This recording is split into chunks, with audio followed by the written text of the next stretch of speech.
Magandang araw po, welcome po sa aking channel, Love9 TV. Patalasasan po, meron po ba kayong mga properties na napapabayaan or non-performing assets? Plan nyo ibenta, pero wala kayong oras sa pagbenta nito. Kung ito'y pagkakatiwala nyo po sa amin, tawag lang po kayo sa aking numero, usap po tayo, gawin ko po ng video for free. Yes, libre po, wala po kayong babayaran. Tutulungan pa namin kayong mabenta ang inyong property. Kami na po bala sa marketing, sa boosting or paid ads. Even sa tripping, hindi na po kayo mapapagod sa pag-entertain ng mga buyers. Kami na po bala sa lahat. Tawag lang po kayo. Nandito po tayo ngayon sa Nasugbu, Batangas kung saan meron po tayong bagong video presentation. Isang developed farm property na may lot area na 6,000 square meters at meron pong mountain view. Ito po'y along Barangay Road. Yung dinaan natin kanina, medyo rough road, kaya please manage your expectation once na mag-set tayo ng tripping. May access na rin po dito ng tubig, kuryente at internet provider. Dito po sa loob ay meron pong farmhouse. Ito pong nakikita nyo. Then may dalawang piggery, may fish pond, bahay ng kambing, at garden. Ito pong bahay ay meron pong 4 na kwarto. May formal kitchen at dirty kitchen. Dito po tayo sa receiving area. Then makikita naman natin yung isang pintuan kung saan yan po yung unang kwarto. Ito pong structure ay halos hindi naman pinagbasihan na sa presyo ni owner. Parang for free na po ito. Kaya kung may mga komento na hindi naman kagandahan, well, ito po'y for free. Then dito naman po yung dining area. Lipat naman po tayo dito sa may kusina at banyo. Katabi lang po yung isang kwarto. Labas na ulit tayo. Ito naman po yung 2 kwarto na kung saan ngayon ginawang stock room. At dito naman po sa harapan ay may breeding pen. At dito naman po yung 4th bedroom. Okay, lipat na po tayo dito sa may garden area. Yan po yung mga tanim na sili hanggang sa dulo po yan. Sa pagdilig naman po nitong mga tanim na sili ay nanggagaling po doon sa deep well. Meron po itong source of water.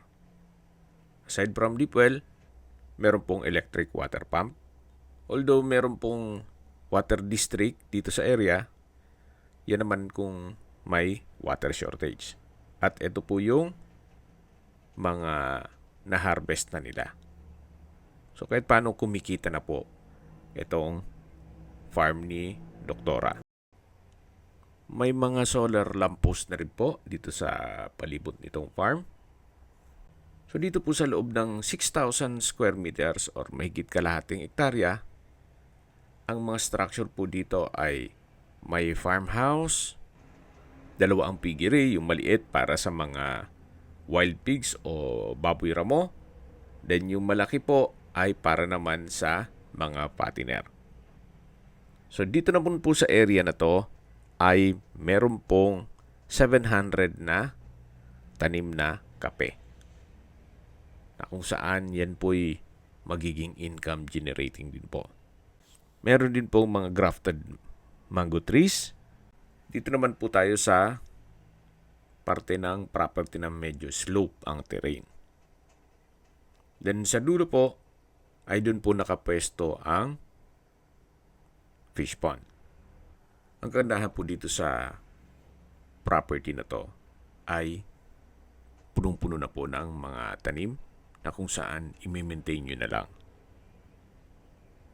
So, hindi nyo na po kailang mag-set up ng another na mga pananim. So, nandito na po tayo sa fish pond na kung saan meron po itong laman na 500 na tilapia. Then, may mga puno rin ng saging. At mula po dito matatanaw naman natin yung goat house. Ayan po yung bahay ng mga kambing. Wala po dito sa fish pond. Dito naman po yung tinutukoy ko na electric water pump na meron pong deep well. So, dyan po nakaset up na ang sariling source of water. Yung mga pandilig ng mga halaman ay manggagaling na po dyan. Yan po yung mga hose. Habang naglilibot po tayo, pag-usapan na natin ang distance, location at travel time. Mula po sa bayan ng Nasugbu, ang distance is 13 kilometers at ang travel time is 23 minutes. Kompleto na po doon, gaya ng public market, groceries, convenience store, remittance center, banks, school, church, at iba pang government offices, pati po hospital. Yan po yung lagi kong binabanggit sa inyo na dapat yung i-consider sa pagharap ng property, yung meron pong malapit na hospital. Hindi ko naman po sinasabing sakitin kayo. Yan naman po for emergency purpose lang naman. Yan po, tunghayan nyo po itong napagandang lupain kung saan napakatahimik ng lugar, sariwa ang hangin, at malamig po ang klima. Mula naman po sa mga beach resort, ang distance is 15 kilometers at ang travel time is 27 minutes. Ito pong natatanaw natin ay yung maliit na piggery para sa mga wild pigs o baboy ramo. Naka-enclose din po yan. Yung isang piggery ay punta natin mamaya. So balik po muna ulit tayo sa distance, location at travel time. Mula naman po sa Tagaytay, ang distance is 58 kilometers at ang travel time is 1 hour and 23 minutes. Mula naman po sa Calax, ang distance is 75 kilometers at ang travel time is 1 hour and 48 minutes. Ang Cavite-Laguna Expressway ay connecting Citebex o Cavite-Tagaytay Batangas Expressway, na kung saan mas mapapabilis na po ang biyahe mula Manila papuntang Nasugbu, Batangas. At mula naman po sa airport, ang distance is 90 kilometers at ang travel time is 2 hours and 17 minutes. Meron pong dalawang major roads na papunta dito sa Nasugbu mula Manila. Ang isa po ay Skyway, South Luzon Expressway, Calax, Tagaytay, all the way to Nasugbu. Then yung pangalawang major roads naman ay mula Cavitex, Tanza, Naik, Maragondon, all the way to Nasugbu.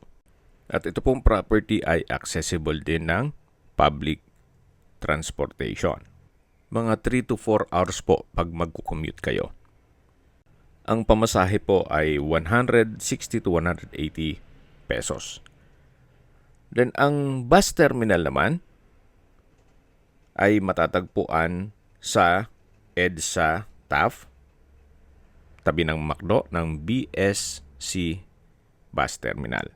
Then ang DLTV Bus Terminal naman ay nasa LRT TAF, Buendia. Nasa dulong parte na po tayo ng property na kung saan matatanaw naman natin yung bubong ng malaking piggery. May sukat po yan na 9 by 18 meters. Hindi naman po nangangamoy yan, gawa ng may septic tank at biogas. So, hindi natin ma-check gawa ng may mga laman po. At mula po dito, matatanaw naman natin yung mountain view. Then may overhead tank.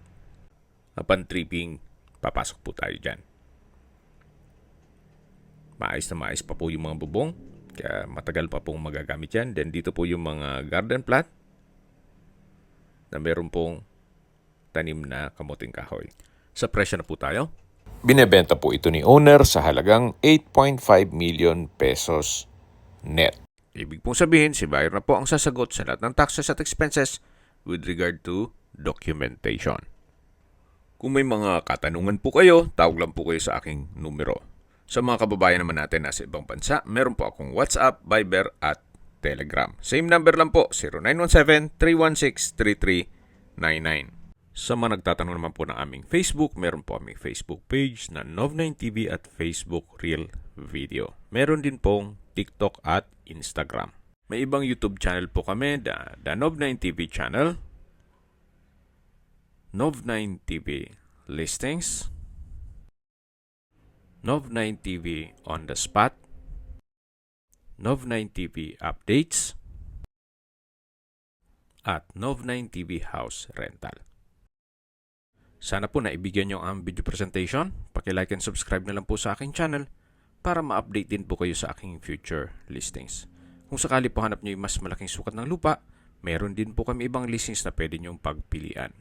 Huwag po kayong mag-atubiling tumawag sa amin. Then, let us know your budget para malaman namin kung anong property pwede naming ilog sa inyo. Sa lahat pong viewers, subscriber at nagtiwala po sa amin, salamat po sa suporta. Ingat po kayo lagi at yung pamilya. Maraming salamat po.